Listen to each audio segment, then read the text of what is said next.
लेकिन उनके बाद भी भगवान इससे कोई नाता नहीं रखते और बाध्य नहीं रहते हैं। आगे 10वें श्लोक में भगवान बताते हैं, मयाध्यक्षं प्रकृति सूयते सचर अचम हतुना अनेन कौन्तेया जगत विपरिवर्तते। हे बुद्धिभूत, यह भौतिक प्रकृति मेरी शक्तियों में से एक है और मेरी अध्यक्षता में कार्य करती है, जिससे सारे चर अचर प्राणी उत्पन्न होते हैं और इसके शासन में यह जगत बारंबार सर्जित और विनष्ट होता रहता है। भगवान एक परम गुह्यम ज्ञान अर्जुन को बता रहे हैं कि भौतिक प्रकृति मेरी शक्तियों में से ही एक है और मेरी अध्यक्षता में कार्य करती है, जिससे सारे चर तथा अचर प्राणी उत्पन्न होते हैं और इसके शासन में यह जगत बारंबार सृजित और विनष्ट होता रहता है। यह स्पष्ट कहा गया है कि यद्यपि परमेश्वर इस जगत के समस्त कार्यों से पृथक रहते हैं, किंतु इसके परम अध्यक्ष निर्देशक वही बने रहते हैं। क्या बता रहे भगवान इसमें? समस्त कार्यों में पृथक रहते हैं, किंतु फिर भी परम अध्यक्ष वही बने रहते हैं। परमेश्वर परम इच्छा में है और इस भौतिक जगत के आधार भूमि स्वरूप है, किंतु इसकी सभी व्यवस्था प्रकृति द्वारा की जाती है। भगवद गीता में कृष्ण ये कहते हैं कि मैं विभिन्न योनियों के रूपों में वाले जीवों का पिता हूँ। जिस तरह पिता बालक उत्पन्न करने के लिए माता के गर्भ में वीर्य स्थापित करता है, उसी प्रकार परमेश्वर अपनी चितवन मार्ग से प्रकृति के गर्भ में जीवों को प्रविष्ट करते हैं। तो भगवान अपने चितवन मार्ग से प्रकृति के गर्भ में जीवों को प्रविष्ट करते हैं और वे अपनी अंतिम इच्छा तथा कर्मों के अनुसार विभिन्न रूपों तथा योनियों में प्रकट होते हैं।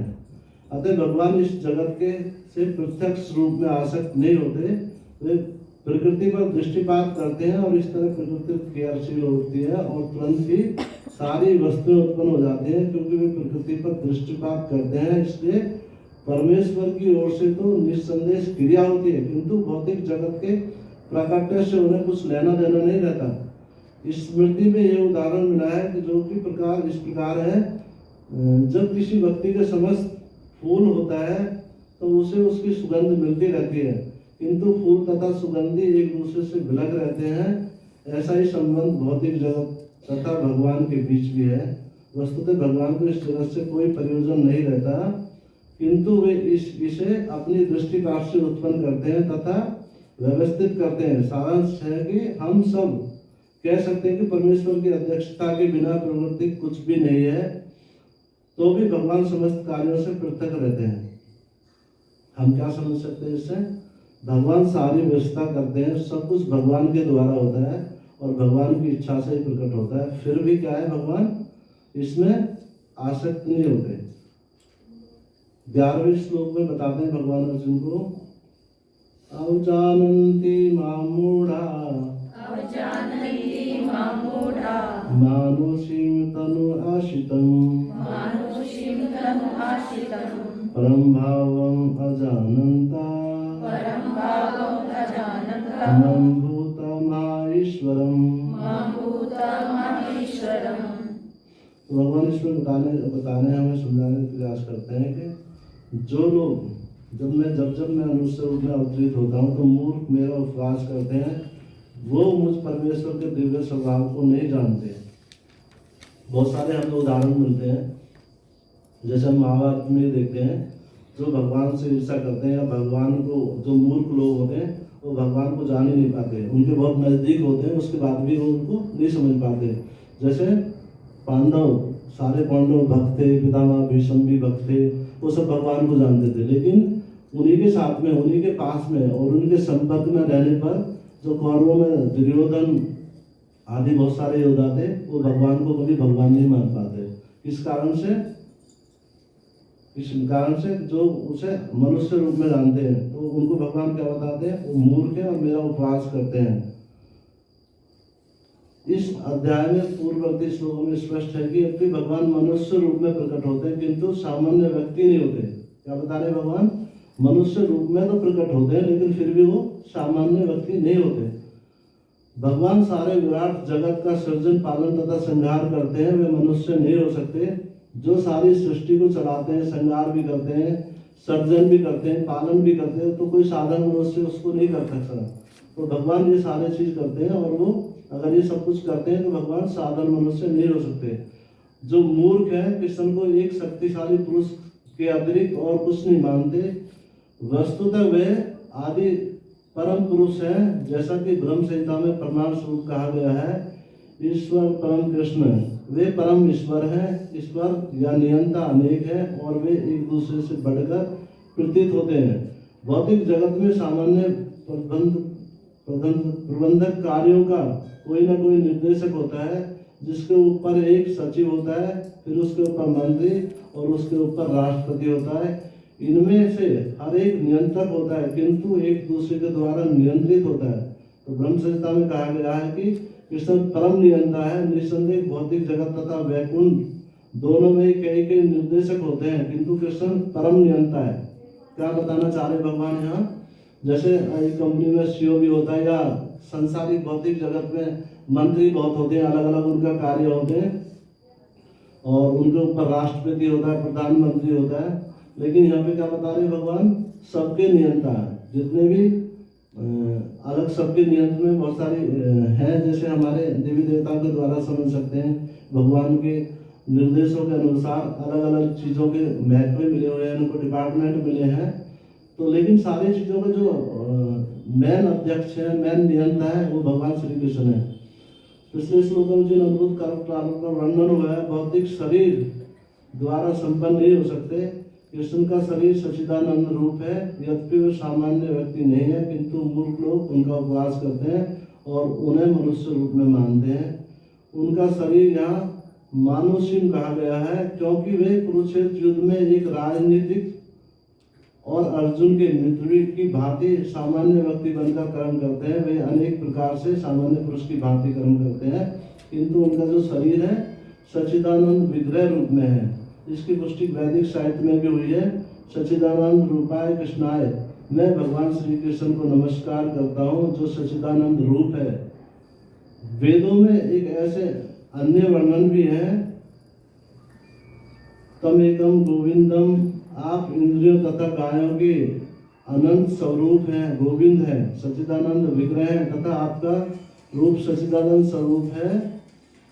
भगवान कृष्ण के सच्चिदानंद रूप होने पर ऐसे अनेक तथाकथित विद्वान तथा भक्ति में टीकाकार, जो कृष्ण को सामान्य पुरुष कहकर उनका उपवास करते हैं, भले ही अपने पूर्व पापों के कारण विद्वान असाधारण व्यक्ति के रूप में पैदा हुआ है, किंतु श्री कृष्ण के बारे में ऐसी धारणा उनकी अल्पज्ञता की, इसलिए वह मूढ़ कहलाता है। तो बहुत सारे लोग हैं जो भगवान को साधारण मनुष्य मानते हैं, उनको किसी कारण से पूर्व जन्म के अनुसार वो विद्वान तो हो जाते हैं, पंडित तो बन जाते हैं, लेकिन उन्हें पूर्ण ज्ञान नहीं होता, और उन्हीं को भगवान इसमें क्या बता रहे हैं? मूर्ख लोग होते हैं।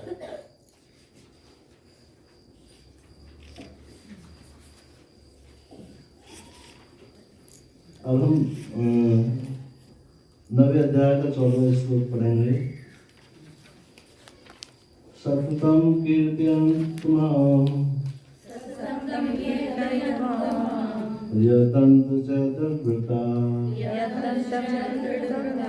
नमस्यन्तु च मां भक्त्या नित्ययुक्ता उपासते। ये महात्मा मेरी महिमा का नित्य कीर्तन करते हैं, दृढ़ संकल्प के साथ प्रयास करते हुए मुझे नमस्कार करते हैं, और भक्ति भाव से निरंतर मेरी पूजा करते हैं। इसमें भगवान महात्मा की वो बता रहे हैं, कौन महात्मा है, किस प्रकार के होते हैं महात्मा। तात्पर्य में बताते हैं, सामान्य पुरुष को रबर की मोहर द्वारा लगाकर महात्मा नहीं बनाया जा सकता है। यानी कि किसी भी आदमी को स्टंप लगा के उसको महात्मा नहीं बनाया जाता है, वह उसके गुणों के और कर्मों के अनुसार होता है। यहाँ पर उनके लक्षणों का वर्णन किया गया है। महात्मा सदैव भगवान कृष्ण के गुणों का कीर्तन करता रहता है, उसके पास दूसरा कोई कार्य नहीं रहता है। वह सदा कृष्ण के गुण गान में व्यस्त रहता है और दूसरे शब्दों में निर्विशेषवादी नहीं होता है। जब गुणगान का प्रश्न उठे तो मनुष्य को चाहिए कि वे भगवान के पवित्र नाम, उनके नित्य रूप, उनके दिव्य गुणों तथा उनकी असामान्य लीलाओं की प्रशंसा करते हुए परमेश्वर को महिमान्वित करे। उन्हें इन सारी वस्तुओं को महिमान्वित करना होता है। अतः महात्मा भगवान के प्रति आसक्त रहता है। भगवान इसमें बता रहे हैं महात्मा किस तरह का होता है। तो भगवान महात्मा की वो बता रहे हैं, महात्मा समय हमेशा भगवान के गुणगान में लगा रहता है, भगवान की निरंतर सेवा में रहता है और भगवान के नाम का निरंतर जाप करता रहता है। तो इन सबको क्या बता रहे हैं भगवान, किसी को स्टम्प लगा के मोहर लगा के नहीं बनाया जा सकता। उसके गुण और कर्मों के अनुसार महात्मा माना जाता है उसको। जो व्यक्ति परमेश्वर के निराकार रूप ब्रह्म ज्योति के प्रति आसक्त होता है उसे भगवद गीता में महात्मा नहीं कहा गया है। उसे अगले श्लोक में अन्य प्रकार से वर्णित किया गया। महात्मा सदैव भक्ति के विविध कार्यों में यथा विष्णु श्रवण कीर्तन में व्यस्त रहता है।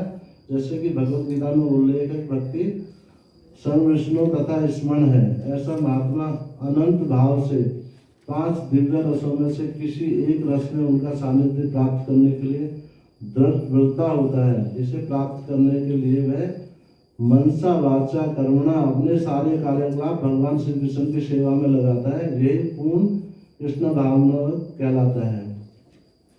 तो इस श्लोक में क्या बता रहे हैं भगवान, जो महात्मा है उसकी वो बता रहे हैं उसके क्या गुण है, वो किस अवस्था में रहता है, इसमें सारा में बता दें भगवान। महात्मा को जो बताया उन्होंने, वो हमेशा भक्ति में कार्य करता रहता है, भगवान के प्रचार प्रसार में लगा रहता है, भगवान की कथाएं सुनता है और बहुत सारे जो भगवान भक्ति से रिलेटिव कार्य होते हैं, भगवान की प्रसन्नता के लिए सारे कार्यकलाप करता रहता है।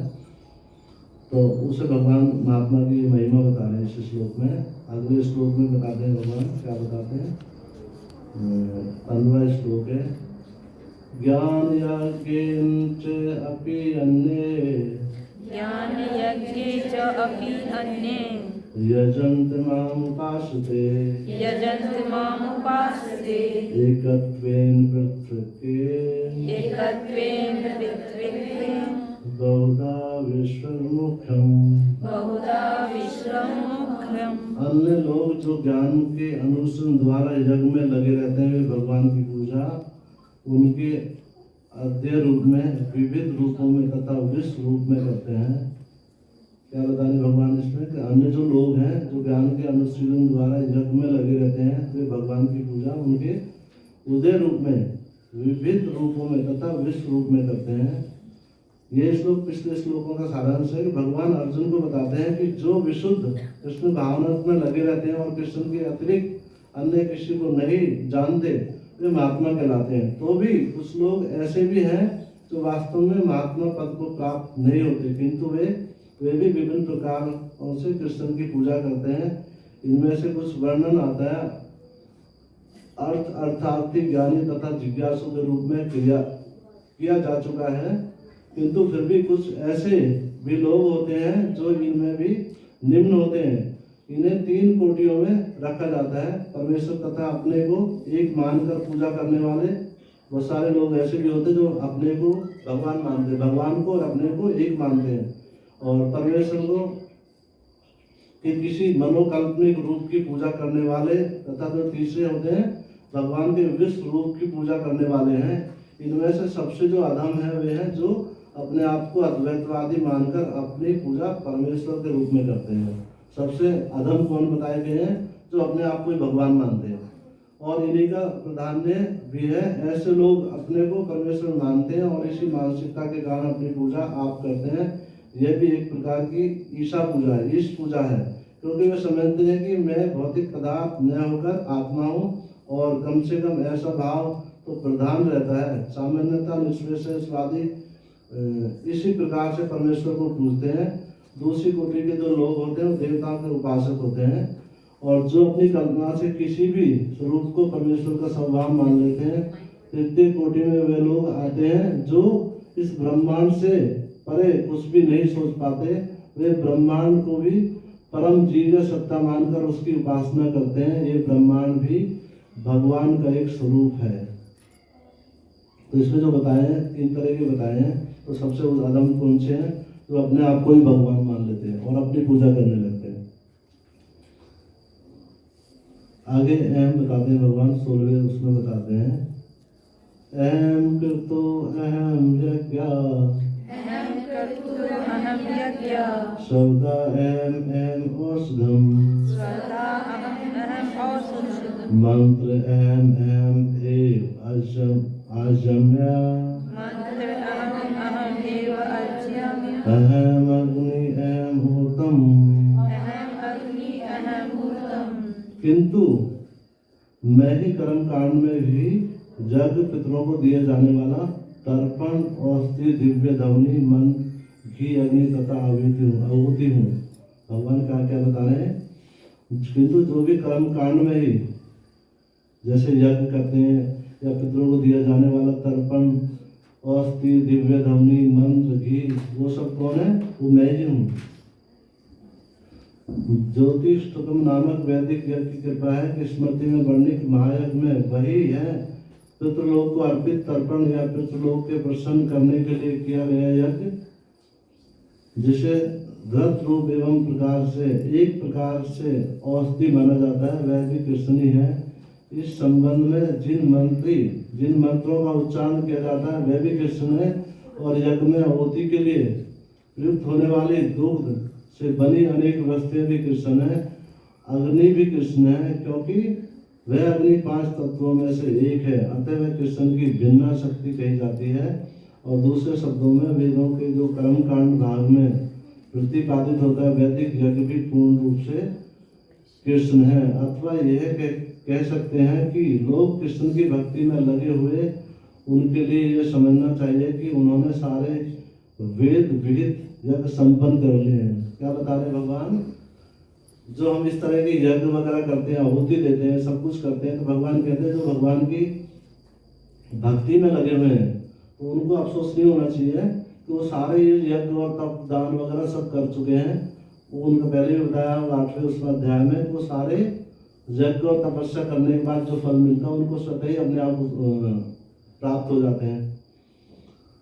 आगे 17वें अध्याय में बताते हैं, भगवान कहते हैं पिता एवं अस्य जगता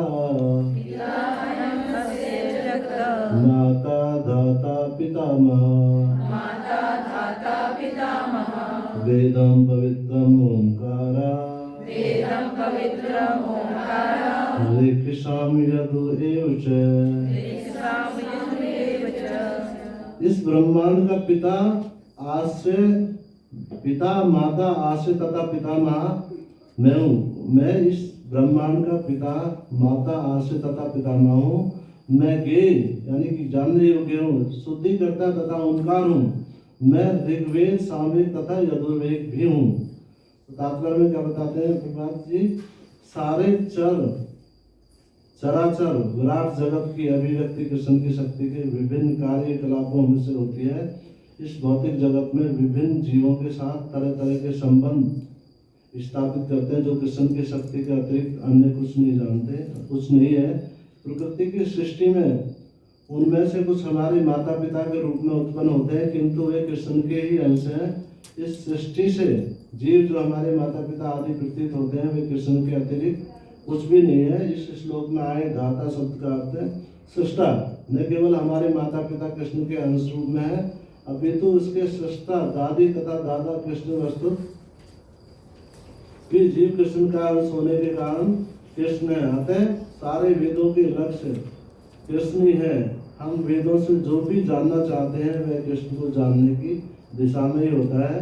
जिस विषय में हमारी स्वाभाविक स्थिति शुद्ध होती है वह कृष्ण है। इसी प्रकार जीव वैदिक नियम को जानने के लिए जिज्ञासु रहता है, वह भी कृष्ण का अंश है। अतः कृष्ण भी समस्त वैदिक मंत्र शब्द जिसे प्रण कहा जाता है एक दिव्य धवनी कंपन है, और यह कृष्ण ही है, क्योंकि सारे चारों वेदों यजुर्वेद ऋग्वेद यजुर्वेद सामवेद तथा अथर्ववेद में प्रण या ओंकार प्रधान है। अतः इसे सब कौन है? भगवान श्री कृष्ण है। तो हम सारे वेदों के अनुसार भक्ति ना करके, यज्ञ वगैरह ना करके अगर हम भगवान को जान लेते हैं तो सारे चीज़ों के हम ज्ञाता हो जाते हैं। और जो भी हम भौतिक जगत में जितने भी लोग हम ये कार्य करते हैं, हम वो सारे निष्ठापूर्वक ये सब काम ना करके अगर हम भगवान की शुद्ध भक्ति को प्राप्त, जो लोग करते हैं भौतिक संसार में यज्ञ भी करते हैं और बहुत सारे तरह तरह से भगवान को या कुछ चीज देवी देवताओं की पूजा करते हैं, ये सब चीज ना करके हम अगर भगवान को प्राप्त करते हैं, भगवान की भक्ति को स्वीकार करते हैं, तो ऑटोमेटिक ये सारी चीजें हमें अपने आप स्वतः ही प्राप्त हो जाती हैं। तो भगवान ये बताना चाह रहे हैं कि ये सब चीज में मैं हूँ। जिसे भी हम अलग अलग तरीका से ढूंढ रहे हैं वो सब कौन है? वो सब भगवान है। तो अगर हम भगवान की भक्ति करते हैं तो हमें सारी चीजें, हमें इनके जो सारे फल हैं स्वतः ही प्राप्त हो जाते हैं।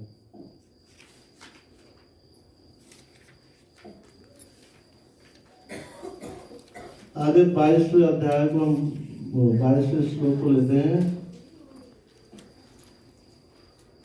अनन्या चित्यन्ता माम् ये जना पशुपासते तेषां नित्य अभियुक्तानां वे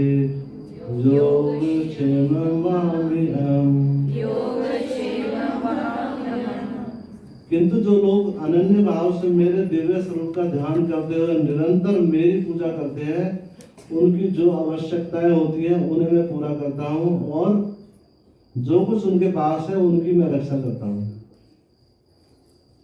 क्या बता रहे भगवान इसमें? भगवान हमें गारंटी दे रहे हैं कि क्या दे रहे हैं? जो लोग मेरे अनन्य भाव से मेरे दिव्य स्वरूप का ध्यान करते हुए निरंतर मेरी पूजा करते हैं, उनकी जो आवश्यकताएं हैं मैं उन्हें पूरा करता हूं और जो कुछ उनके पास है मैं उनकी रक्षा करता हूं। तो यहाँ भगवान गारंटी दे रहे हैं हमें। हम तरह तरह के लोगों के पास जाते हैं कुछ मांगने के लिए, बहुत सारे लोग कहीं अलग अलग उसमें धाम में जा रहे हैं, देवी देवताओं के पास जाते हैं, जबकि देवी देवता कौन है? सब भगवान की अध्यक्षता में कार्य करते हैं। और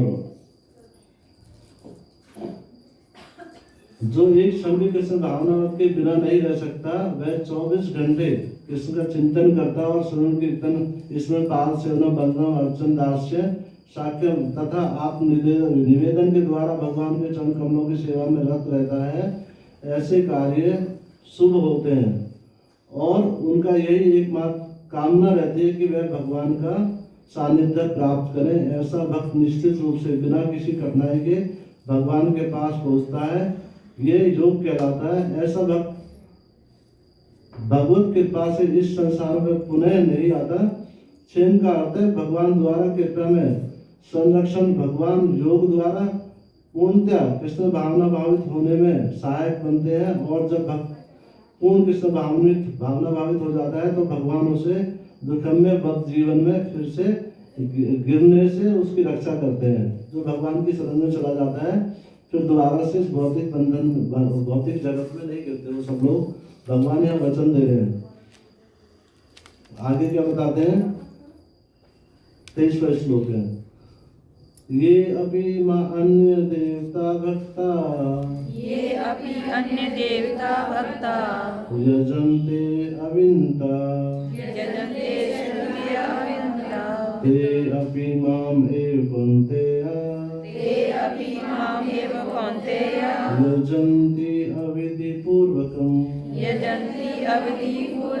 भगवान यह बताते हैं, एक कुंतीपुत्र, जो लोग अन्य देवी देवताओं के भक्त हैं और उनकी श्रद्धा पूर्वक पूजा करते हैं, वास्तव में वे भी मेरी ही पूजा करते हैं, किंतु वे त्रुटि ढंग से इस तरह करते हैं, त्रुटि पूर्वक ढंग से करते हैं। वास्तव में वो मेरी पूजा करते हैं लेकिन वो त्रुटि पूर्वक करते हैं। श्री कृष्ण का कथन है इसमें, तात्पर्य में बताते हैं बात, जो लोग अनन्य देवी देवता की पूजा में लगे होते हैं वे अधिक बुद्धिमान नहीं होते। यद्यपि ऐसी पूजा अप्रत्यक्ष मेरी ही पूजा है। उदाहरण होता है, जब कोई मनुष्य वृक्ष की जड़ों में पानी न डालकर उसकी पत्तियों तथा टहनियों में डालता है तो वह ऐसा इसलिए करता है क्योंकि उसे पर्याप्त ज्ञान नहीं होता और यहाँ वह नियमों का ठीक से पालन नहीं करता। इसी प्रकार शरीर के विभिन्न अंगों की सेवा करने का अर्थ है कि अमावस्या में भोजन की पूर्ति करना। इसी तरह से विभिन्न देवता भगवान की सरकार के विभिन्न अधिकारी तथा निर्देशक है। मनुष्य को अधिकारियों या निर्देशकों द्वारा नहीं अपितु सरकार द्वारा निर्मित नियमों का पालन करना होता है। इसी प्रकार हम एक परमेश्वर की ही पूजा करनी चाहिए। क्या बता रहे हैं इसमें भगवान कि हम जितने भी देवी देवता हैं उनकी अलग अलग पूजा ना करके, जिस प्रकार एक वृक्ष की जड़ में पानी डालने से सारी टहनियाँ और पत्तियाँ पूरी तरह से हरी भरी हो जाती हैं, उसी प्रकार अगर हम भगवान की सेवा करते हैं, भगवान की पूजा करते हैं, तो ऑटोमेटिक सारे देवी देवता अपने आप प्रसन्न हो जाते हैं। क्यों? कि वो सब भगवान की ही शक्ति है और भगवान की अध्यक्षता में कार्य करते हैं। तो यहाँ हमें क्या समझाना चाह रहे हैं भगवान? इस प्रकार हम अलग अलग देवी देवता की पूजा में लग रहे हैं, ये देवता नाराज न हो जाए या इस देवी देवता को ना पूजेंगे तो ये नाराज होते हैं। तो इसमें परम पूजन ज्ञान बता रहे हैं भगवान।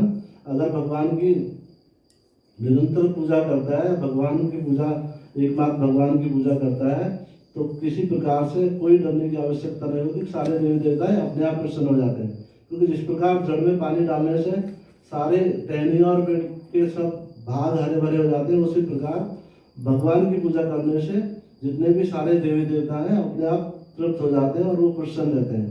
भक्ति में रत रहता है तो उसे साधु मानना चाहिए, क्योंकि वह अपने संकल्प में अडिग रहता है। तो इसका मतलब ये भी नहीं होता कि हम जानबूझ के अपराध करें या कुछ पाप कर्म करें। और ये बताया उसके लिए, उनके लिए सब बताया जो किसी कारण दुर्घटनावश हो जाता है। भगवान ये तात्पर्य में बताते हैं, वो बात बता रहे हैं कि इस श्लोक का जो दुराचारा शब्द है अत्यंत महत्वपूर्ण है। अतः में इसे ठीक से समझना होगा। जब मनुष्य बद्ध रहता है तो उसके दो प्रकार के कर्म होते हैं। प्रथम है बद्ध और द्वितीय स्वाभाविक। जिस प्रकार शरीर की रक्षा करने या समाज तथा राज्य के नियमों का पालन करने के लिए तरह तरह के कर्म करने होते हैं, उसी प्रकार से बद्ध जीवन के प्रशंसक भक्तों के लिए कर्म होते हैं जो बद्ध कहलाते हैं। इसके अतिरिक्त जो जीव अपने आध्यात्मिक स्वभाव से पूर्णतः भिन्न रहता है और कृष्ण भावना भाव में भगवत भक्ति में लगा रहता है, उसके लिए भी कर्म होते हैं जो दिव्य कहलाते हैं। ऐसे कार्य उसकी स्वाभाविक स्थिति में संपन्न होते हैं और शास्त्रीय दृष्टिकोण से भक्ति कहलाते हैं। बद्ध अवस्था में कभी कभी भक्ति और शरीर की बद्ध सेवा एक दूसरे के समांतर चलते हैं, किंतु पुनः कभी कभी वे एक दूसरे के विपरीत हो जाते हैं। जहाँ तक संभव होता है भक्त सतर्क रहता है कि वह कोई ऐसा कार्य न करे जिससे यह अनुकूल स्थिति भंग हो जाए। कौन सी? कि वो कृष्ण भावना भाव से वंचित हो जाए। वह जानता है कि उसकी कर्म सिद्धि उसके कृष्ण भावना भाव की अनुभूति की प्रगति पर निर्भर करती है, किंतु कभी कभी यह देखा जाता है कि कृष्ण भावना व्यक्ति सामाजिक या राजनीतिक दृष्टिकोण से निंदनीय कार्य कर बैठता है, किंतु इस प्रकार के क्षणिक पतन से वह अयोग्य नहीं हो जाता। श्रीमद् भागवतम में कहा गया कि यदि कोई व्यक्ति पतित हो जाए, किंतु यदि वह भगवान की दिव्य सेवा में लगा रहे तो हृदय में वास करने वाले भगवान उसे शुद्ध कर देते हैं और उसकी निंदनीय जो कार्य है उसके लिए क्षमा कर देते हैं। यानी कि अगर वो भक्ति में लगा हुआ और किसी कारण से जो राजकीय कार्य होते हैं, किसी कारण दुर्घटना बस उससे कुछ गलती हो भी जाती है, तो क्या होता है भगवान उसके हृदय में बैठे हैं, उसकी जो गलतियां उनको क्षमा कर देते हैं। लेकिन उनकी गलतियां क्षमा करते हैं जो दुर्घटनावश गलती से हो जाती है। इसका मतलब ये नहीं कि हम जानबूझ के कोई गलती करेंगे और भगवान उसे क्षमा करेंगे। तो इस प्रकार भगवान बताते हैं, आगे बताते हैं 31वें श्लोक में है क्षिप्रम भवति धर्मात्मा शाश्वत शांतिं निगच्छति कौन्तेय प्रतिजानीहि न मे भक्त प्रसति। वह तुरंत धर्मात्मा बन जाता है और स्थायी शांति को प्राप्त होता है। हे कुंती पुत्र, निडर होकर घोषणा कर दो कि मेरे भक्त का कभी भी विनाश नहीं होता है। तो यहाँ भगवान अर्जुन से घोषणा करवाते हैं। भगवान से अपने आप स्वयं घोषणा नहीं करते। क्यों? क्योंकि भगवान अपने भक्त का वचन कभी भी झूठा नहीं करना चाहते और कभी भी झूठा नहीं करते। इसलिए भगवान अर्जुन से घोषणा करवा रहे हैं जो मेरा भक्त है उसका कभी भी विनाश नहीं होता। तो हमें भगवान गारंटी दे रहे हैं, अगर हम भगवान की सेवा में लगे हैं, भगवान की भक्ति कर रहे हैं तो हमारा कभी भी विनाश नहीं होता है। और भगवान कितना सुंदर आगे बताते हैं 32वें श्लोक में बता रहे भगवान, मामी पाप व्याप्रसिद्धा ये अपि सुपापयोन्य स्त्रिय वैश्य तथा शूद्रा ते अपि यान्ति परमां गति। हे पाप, जो लोग मेरी शरण ग्रहण करते हैं वे भले ही निम्न जन्म स्त्री वैश्य तथा शूद्र श्रमिक क्यों न हो, वे परम धाम को प्राप्त होते हैं। क्या बता रहे भगवान कि जो मेरी भक्ति में लगे हैं वो चाहे भले ही निम्न जन्मा, चाहे वो स्त्री हो, वैश्या हो या शूद्र हो या श्रमिक, यानी कि कोई भी है, लेकिन उसकी क्वालिटी क्या है, भगवान की भक्ति में लगा हुआ है, उसका होता है वे भगवान के परम धाम को प्राप्त करता है। यहाँ पर भगवान ने स्पष्ट कहा है कि भक्ति में उच्च तथा निम्न जाति के लोगों में कोई भेदभाव नहीं है। भगवान यहाँ क्या बता रहे हैं कि कोई भी जाति का भेद यहाँ पर नहीं है। भौतिक जीवन में ऐसा विभाजन होता है किंतु भगवान की दिव्य भक्ति में लगे व्यक्ति पर यह लागू नहीं होता। सभी परम धाम के अधिकारी हैं। तो यहाँ हम कई बार सोचते हैं, कुछ लोग हम देखें तो कहीं मंदिर में जाने से भी थोड़ा पीछे हटते हैं, हिचकिचाते हैं, इसलिए कि उनको उस तरह का हम ज्ञान नहीं दे पा रहे हैं। मंदिरों में थोड़ा सा पहले से उस तरह का ज्ञान हमें प्राप्त होता भी नहीं है। बहुत सारे हर जगह मंदिर हैं, लेकिन वहाँ पे इस तरह की जो शुद्ध भक्ति है और शुद्ध भक्ति का प्रसार है वो वहाँ पे नहीं है। तो इस प्रकार यहाँ भगवान ने हमें बताया है कोई भी है, सबके लिए भगवान सबके लिए सहज और सरल है और उसमें कोई जाति का भेदभाव नहीं है। सब परम धाम के अधिकारी हैं। कथन है कि अधम योनि चंडाल भी शुद्ध भक्त के संसर्ग से शुद्ध हो जाता है। अतः भक्ति तथा शुद्ध भक्त द्वारा पथ प्रदर्शन इतने प्रबल भक्ति में रत रहता है तो उसे साधु मानना चाहिए, क्योंकि वह अपने संकल्प में अडिग रहता है। तो इसका मतलब ये भी नहीं होता कि हम जानबूझ के अपराध करें या कुछ पाप कर्म करें। और ये बताया उसके लिए, उनके लिए सब बताया जो किसी कारण दुर्घटनावश हो जाता है। भगवान ये तात्पर्य में बताते हैं, तो बात बता रहे हैं कि इस श्लोक का जो दुराचारा शब्द है अत्यंत महत्वपूर्ण है। अतः में इसे ठीक से समझना होगा। जब मनुष्य बद्ध रहता है तो उसके दो प्रकार के कर्म होते हैं। प्रथम है बद्ध और द्वितीय है स्वाभाविक। जिस प्रकार शरीर की रक्षा करने या समाज तथा राज्य के नियमों का पालन करने के लिए तरह तरह के कर्म करने होते हैं, उसी प्रकार से बद्ध जीवन के प्रसंग से भक्तों के लिए कर्म होते हैं जो बद्ध कहलाते हैं।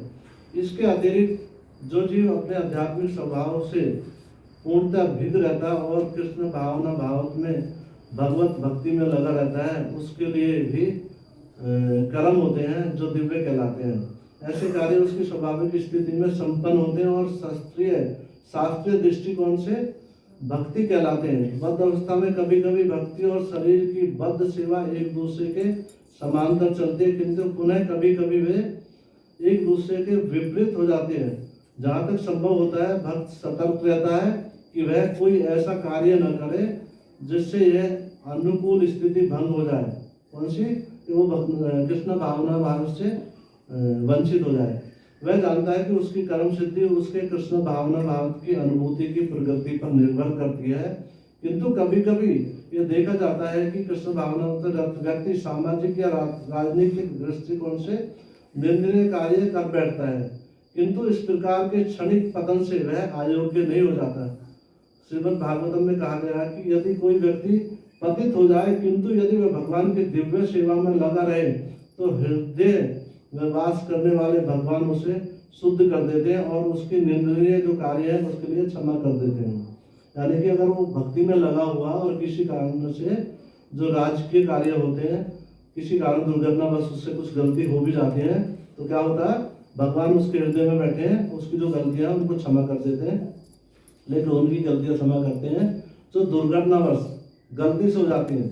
इसका मतलब ये नहीं कि हम जानबूझ के कोई गलती करेंगे और भगवान उसे क्षमा करेंगे। तो इस प्रकार भगवान बताते हैं, आगे बताते हैं 31वें श्लोक में है, क्षिप्रम भवति धर्मात्मा शाश्वत शांतिं निगच्छति कौन्ते प्रतिजानीहि न मे भक्त प्रसति।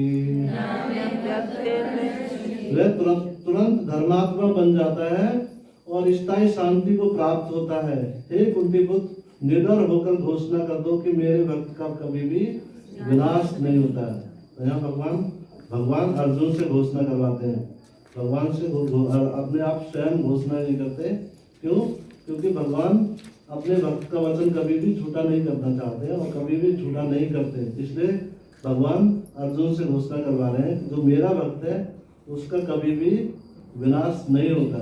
तो हमें भगवान गारंटी दे रहे हैं, अगर हम भगवान की सेवा में लगे हैं, भगवान की भक्ति कर रहे हैं, तो हमारा कभी भी विनाश नहीं होता। और भगवान कितना सुंदर आगे बताते हैं 32वें श्लोक में बता रहे भगवान, माम ही पार्थ व्याप्रसिद्धा ये अपि सुपापयोन्य स्त्रिय वैश्य तथा शूद्रा ते अपि यान्ति परमां गति। हे पार्थ, जो लोग मेरी शरण ग्रहण करते हैं वे भले ही निम्न जन्म स्त्री वैश्य तथा शूद्र श्रमिक क्यों न हो, वे परम धाम को प्राप्त होते हैं।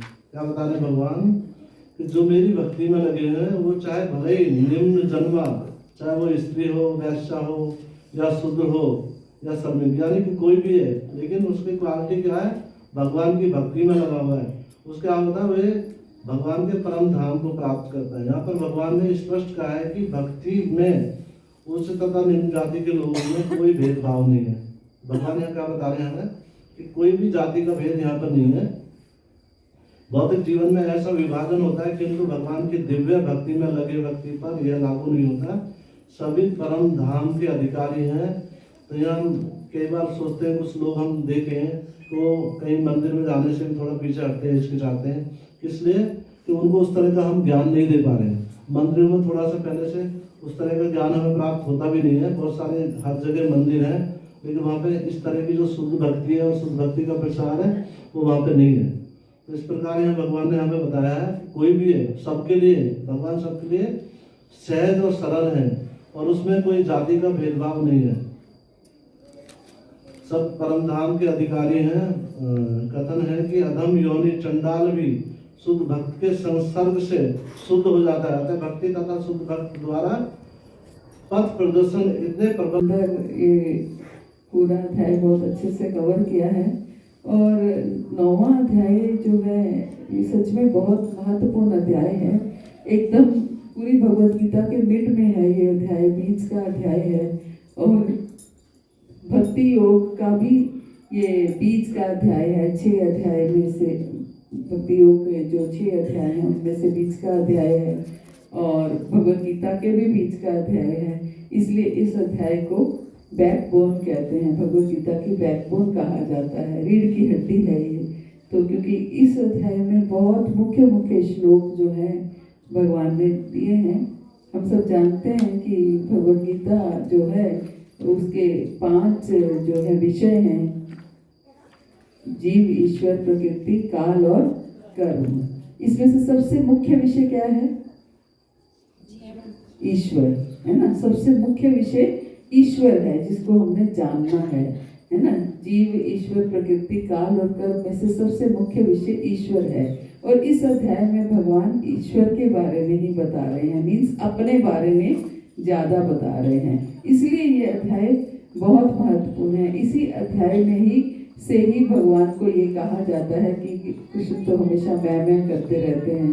तो इसी अध्याय में ही भगवान अपने बारे में बताते हैं, इसलिए मैं करते लगते हैं कि मन मना भव मंगल तो मध्याजी मनमस करो, क्योंकि मेरी अंत में भगवान ने इसी से किया कि मेरी ही पूजा करो, मुझे ही नमस्कार करो, मेरे ही भक्त बनो।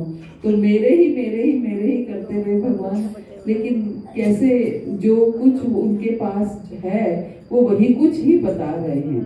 और खासतौर उसके अंतिम कुछ अध्याय जो हैं ये बहुत महत्वपूर्ण, अंतिम कुछ श्लोक जो हैं वो बहुत महत्वपूर्ण हैं। और इसमें से काफी श्लोक हैं जो हमें कंठस्थ करने चाहिए। मैं केवल बस वही बताऊंगी और थोड़ा सा इसको निष्कर्ष को हम देख लेते हैं।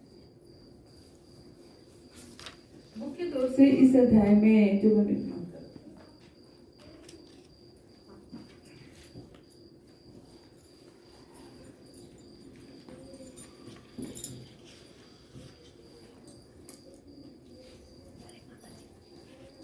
मुख्य तौर से इस अध्याय में अगर हम देखें तो 10वें श्लोक से ही भगवान अपने बारे में कहना शुरू हो जाते हैं कि मय्याध्यक्षेण प्रकृति सूयते चराचरम, कि ये भौतिक प्रकृति जो है वो मेरी शक्तियां हैं।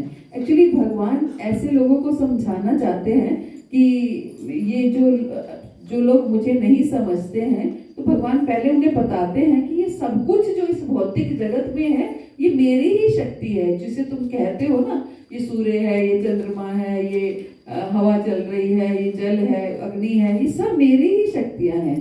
तो लेकिन लोग समझते नहीं हैं, क्योंकि भगवान जब बाल रूप में आते हैं, अलग अलग तरह की लीलाएं करते हैं, तो लोगों को ऐसा लगता है ये तो एक साधारण मनुष्य है, ये तो एक ग्वाले हैं, ये तो एक लाला है, यशोदा मैया के लाला हैं। तो भगवान इसलिए कहते हैं, लेकिन समझो ये सारी जो शक्तियां हैं ये मेरी शक्तियां हैं। जो कुछ भी तुम्हें इस भौतिक जगत में अच्छा लग रहा है, जो कुछ भी दिख रहा है, जो भी तुम्हारे काम आ रहा है, ये सब मेरी शक्तियां हैं, मैंने ही उत्पन्न की हैं।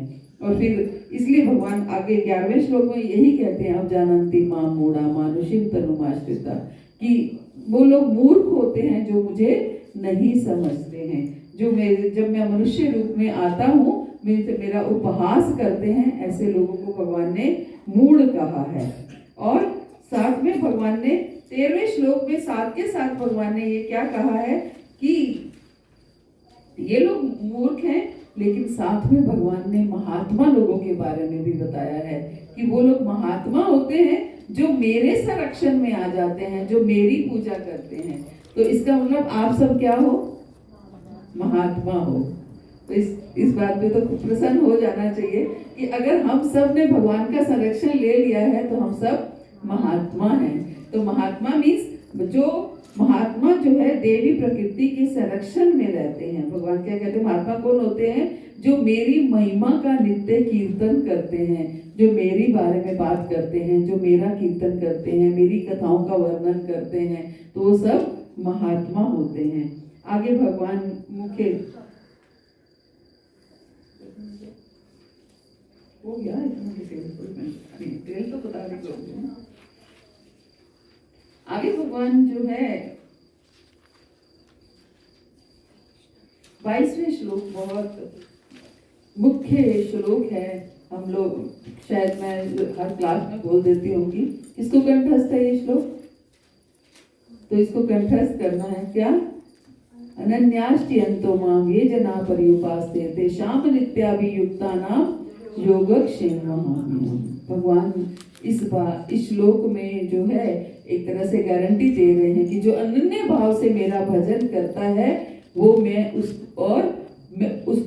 उसके मैं सारे योगक्षेम वहन करता हूँ। उसके पास जो कुछ भी है उसकी मैं रक्षा करता हूँ, और जो कुछ उसके पास नहीं है वो मैं उसे प्रोवाइड कराता हूँ। इस बात की मेरी गारंटी है अगर कोई अनन्य भाव से मेरा भजन करता है।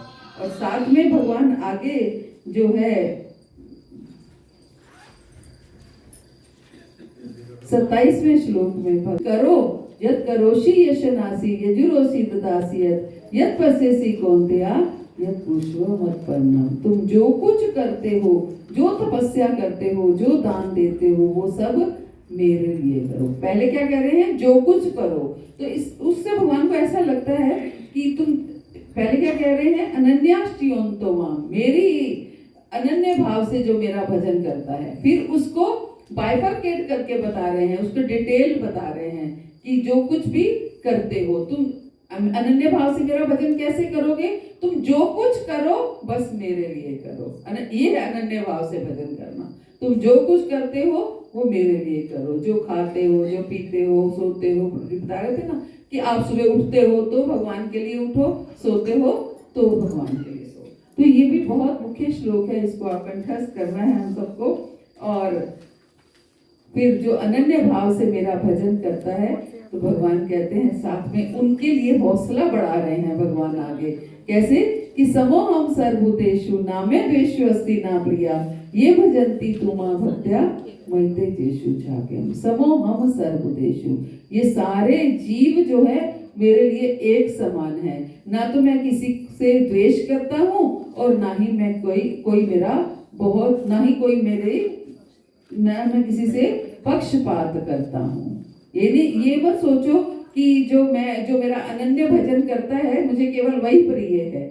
मेरे लिए सब जीव बराबर हैं। सबको हवा, जल, पानी में सबको बराबर देता हूँ, भूमि सबको बराबर देता हूँ। लेकिन कंडीशन अप्लाई, भगवान यहाँ पर फिर भी लेकिन कर देते हैं। इसलिए क्या कहते हैं कि जो प्रीति पूर्वक मेरा भजन करता है वो मेरा मित्र है और मैं उसका मित्र हूँ, है ना। तो ऐसा लगता है कि भगवान यहाँ पर पक्षपात करते हैं, है ना, कि जो भगवान से का प्रीति पूर्वक भजन करता है भगवान कहते हैं वो मेरा मित्र है और मैं उसका मित्र है। तो क्या भगवान को ये पक्षपात करना चाहिए या नहीं करना चाहिए? कितने लोग कहते हैं करना चाहिए?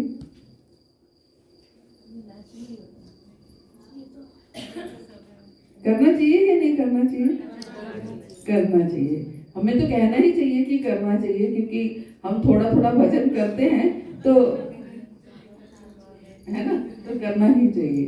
तो जब दो बच्चे होते हैं, अगर एक बच्चा माता पिता के कहे अनुसार चलता है और एक बिल्कुल कुछ नहीं करता है, ना माता पिता का कहना मानता है, हमेशा शैतानी में लगा रहता है, तो माता पिता अपनी प्रॉपर्टी का बंटवारा दोनों में भले ही बराबर करें, लेकिन प्रेम किससे होगा? जो माता पिता के कहे अनुसार चलता है। ऐसे ही भगवान यही कह रहे हैं कि मेरे लिए सब बराबर हैं। मैंने सबको बराबर भूमि दे रखी है, बराबर वायु दे रखी है, बराबर जल दे रखा है, लेकिन जो प्रीति पूर्वक मेरा भजन करता है, मीन्स जो मेरे कहे अनुसार चलता है, वो मेरा मित्र है ना। इससे हम भगवान भक्तों का हौसला बढ़ाते हैं कि ऐसा मत सोचो कि तुम्हारी भक्ति कहीं व्यर्थ जा रही है। आगे भगवान कहते हैं कोई दुराचारी से दुराचारी व्यक्ति भी मेरा भजन करता है। भगवान ने भजन के ऊपर इतना स्ट्रेस दिया है इस चैप्टर में कि अभिचेत सुदुराचारो भजते माम अनन्य भाव। जो अनन्य भाव से, अनन्य भक्ति के ऊपर भगवान ने बार बार जोर दिया है। अनन्य भक्ति क्या है? केवल कृष्ण की भक्ति, केवल कृष्ण की। तभी भगवान ने इसी अध्याय में बताया है कि जो देवी देवताओं की भक्ति करते हैं, शरण में जाते हैं, वो इनडायरेक्ट वे में मेरी भक्ति करते हैं, लेकिन वो क्या करते हैं? त्रुटि पूर्वक करते हैं। इनडायरेक्ट वे में मेरी भक्ति करते हैं। देवी देवता भी अपने पास नहीं रखते, वो भगवान के पास ही पहुंचाते हैं, लेकिन वो क्या होती है? इनडायरेक्ट। आप कान को ऐसे पकड़ोगे या यूं इधर से हाथ ले जाके पकड़ोगे तो आपके हाथ में दर्द हो जाएगा, कान नहीं आएगा, है ना। तो इस तरीके से देवी देवताओं की भक्ति भगवान कहते हैं आनी वो मेरे पास ही है, लेकिन इनडायरेक्ट भक्ति है, अप्रत्यक्ष रूप से त्रुटि पूर्वक भक्ति है। तो भगवान इसलिए इसको कहते हैं कि आप उसको जो मेरी शरण में आ जाता है वो मेरा मित्र हो जाता है। इसलिए भगवान कह रहे हैं कि कोई दुराचारी से दुराचारी व्यक्ति भी जब मेरी शरण में आ जाता है, अनन्य भाव से मेरा भजन करता है, तो उसे क्या मानो? साधु मानो। आगे भगवान क्षिप्रम भवति धर्मात्मा, तो उसने बहुत सुंदर तरीके से इसको समझाया कि भगवान ये घोषणा जो है वो स्वयं नहीं कर रहे हैं, भगवान अपने भक्त से करा रहे हैं। क्योंकि अपनी बात से तो भगवान भले ही टल जाएं, लेकिन अपने भक्त का मान ना टलते देखा, है ना। अपने भक्त का मान वो टलते नहीं देख सकते। इसलिए क्षिप्रम भवति, ये श्लोक किसको याद है? तो सबको याद करने हैं ये श्लोक। अभी चेत्सु दुराचारो क्षिप्रम भवति धर्मात्मा, ये तो बेसिक श्लोक है, ये तो हमें आने ही चाहिए। किसी की आपने बात करते हुए भी आपको कोट करना चाहिए कि भगवान भगवत गीता में ऐसे कह रहे हैं, 9वें अध्याय में ऐसे कह रहे हैं। बात में निकलने चाहिए, बातों में ये श्लोक आने चाहिए। ऐसे श्लोक है ये, है ना। 9वां अध्याय तो कह रहे हैं पूरा ही कंठस्थ करना चाहिए। और लास्ट में भगवान क्या कहते हैं? निचोड़ दे रहे हैं, पूरी भगवत गीता का निचोड़ दे रहे हैं। 9वें अध्याय पूरी भगवत गीता का निचोड़ है। इसलिए मृत्युशैया पे जब होते हैं तो मृत्यु के बाद कौन सा अध्याय पढ़ते हैं?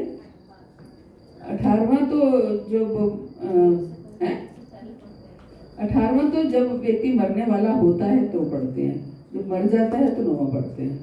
और मुझे ये नहीं, ये मत पूछना क्यों, मुझे नहीं पता, लेकिन पता नहीं कौन सा पहले पढ़ा जाता है सर, क्योंकि मुझे तो अभी रिसेंटली पता चला कि राधिका के फादर की डेथ हुई तो 9वां अध्याय पढ़ रहे थे वहां पर, तो पता चला। ये मुझे नहीं पता कि क्यों क्या पढ़ा जाता है। पूरी भगवत गीता में ही भगवान बहुत कुछ बताते हैं, इसलिए मरने के बाद पढ़ने का तो शायद हो सकता है कोई फल मिलता होगा, इसलिए पढ़ते होंगे। तो लास्ट में भगवान यही बोलते हैं, मन मना भव मद भक्तो मद्याजी माम नमस्कुरु मामे वेसी युक्ते मानु मत परायणा, कि अपने मन को मेरे नित्य चिंतन में लगाओ, मेरे भक्त बनो, मेरी पूजा करो, मुझे नमस्कार करो। तो इस तरीके से तुम पूरी तरह से मुझ में तल्लीन होकर निश्चिंत रूप से मुझे प्राप्त करोगे।